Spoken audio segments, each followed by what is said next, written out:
ఈసారి గనక అరటికాయలు తెచ్చుకున్నట్లయితే ఈ విధంగా ట్రై చేసి చూడండి. తాలింపుగా చాలా చాలా టేస్టీగా ఉంటుంది. పప్పన్నంలోకి కానీ, రసం గానీ, సాంబార్ గానీ ఈ విధంగా ప్లెయిన్‌గా కూడా తినేసేయొచ్చు. కలుపుకొని అన్నంలోకి కూడా తినేసేయొచ్చు. నేనైతే వంకాయ కూరతోటి సర్వ్ చేసుకుంటున్నాను. ఆల్రెడీ ఈ వంకాయ రెసిపీ కూడా నా వీడియోస్‌లో ఉన్నాయి. ఒకసారి చెక్ చేయండి. ఓకేనా? నేనైతే ఒక 4 అరటికాయలైతే తీసుకున్నాననమాట. ఇవి మాగిన తర్వాత న్యాచురల్‌గా పండినటువంటివి భలే టేస్ట్ ఉన్నాయి. నేను పచ్చిగా ఉన్నప్పుడే వీటిల్ని కొంచెం తాలింపు చేసుకున్నాను. వీటిపైన కొంచెం లైట్‌గా చెక్కు తీసేసి నేను చూపించిన విధంగా వీడియోలో కట్ చేసుకుంటే సరిపోతుంది ముక్కలుగా. వీటిని నీళ్ళల్లో వేసేసేయాలి కోసుకున్న వెంటనే, లేకపోతే నల్లగా అయిపోతాయి. తర్వాత స్టవ్ మీద ఒక దబర అయితే పెట్టేసేసుకొని నీళ్లు వేసి ఈ ముక్కలన్నింటినీ ఒక 2 సార్లు కడుక్కున్న తర్వాత మంచినీళ్ళు వేసుకున్న తర్వాత ఇందులోకి కొంచెం ఉప్పు వేసి వీటిని ఉడికించుకోవాలి. మరీ మెత్తగా ఉడకకుండా నేను చూపించిన విధంగా చూడండి, ఒకసారి చేత్తోటి నలిపి చూపిస్తున్నాను కదా, ఆ విధంగా ఉడికితే సరిపోతుంది. మళ్ళీ మెత్తగా అయితే ఉడకబెట్టద్దండి. మనము వేయించుకునేటప్పుడు మళ్ళీ చిరిమిపోతుంది ముక్క అనేది. కాబట్టి కొంచెము 90% ఉడికితే సరిపోతుందన్నమాట.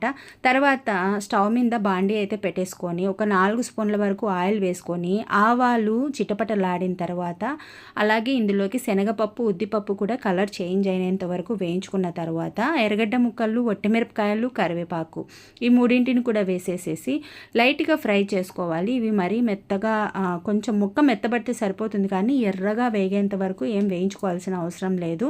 లైట్గా కలర్ చేంజ్ అయితే సరిపోతుంది అనమాట ఎర్రగడ్డ ముక్కలు.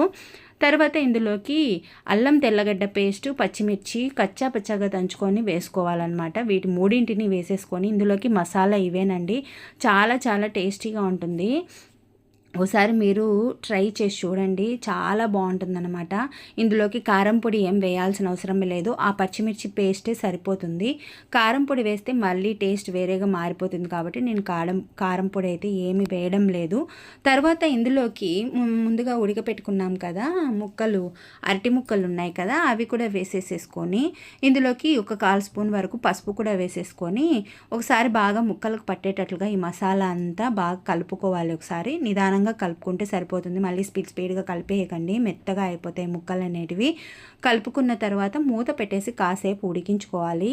ఈ అరటికాయ ముక్కల్లో ఫైబర్ ఎక్కువగా ఉండడం వల్ల మన హెల్త్కి చాలా మంచిది. తప్పకుండా ట్రై చేయండి. ఫ్లేమ్ అనేది లో టు మీడియంలోకి మార్చుకుంటూ మనము దీన్ని ఫ్రై చేసుకోవాలి. ఎందుకంటే తొందరగా ఇది అడుగంటేస్తుంది. ఉర్లగడ్డ ఏ విధంగా అడుగంటుతుందో ఈ అరటికాయ ముక్కలు కూడా అదే విధంగా అడుగంటుతాయి. కాబట్టి మనము లో మంట మీదైనా చేసుకున్న ఇబ్బంది లేదు. ఈ మూత పెట్టి ఉడికించుకోవడం వల్ల ఇందులో ఫ్లేవర్స్ అన్నీ ఈ ముక్కకు బాగా పడతాయి. పచ్చిమిర్చి పేస్ట్ కానీ అలాగే అల్లం తెల్లగడ్డ పేస్ట్ అయినా కూడా బాగా పడతాయి అన్నమాట ముక్కకు. కొంచెం సేపు మూత పెట్టి ఉడికించుకోవాలి తప్పనిసరిగా, ఒక 5 మినిట్స్. తర్వాత మూత తీసిన తర్వాత కొంచెం ఉప్పు తక్కువైంది నాకు. ఆల్రెడీ ముక్కలలో ఉప్పు వేసి ఉడికించుకున్నాం కదా. తర్వాత ఈ మసాలాలు అంతటికి మనకు ఉప్పు పట్టాలి కాబట్టి కొంచెం ఉప్పు వేసి చివరిగా కొంచెం కొత్తిమీర అలాగే నిమ్మరసం కూడా పిండుకుంటున్నాను. 1/2 చెక్క అయితే సరిపోతుంది.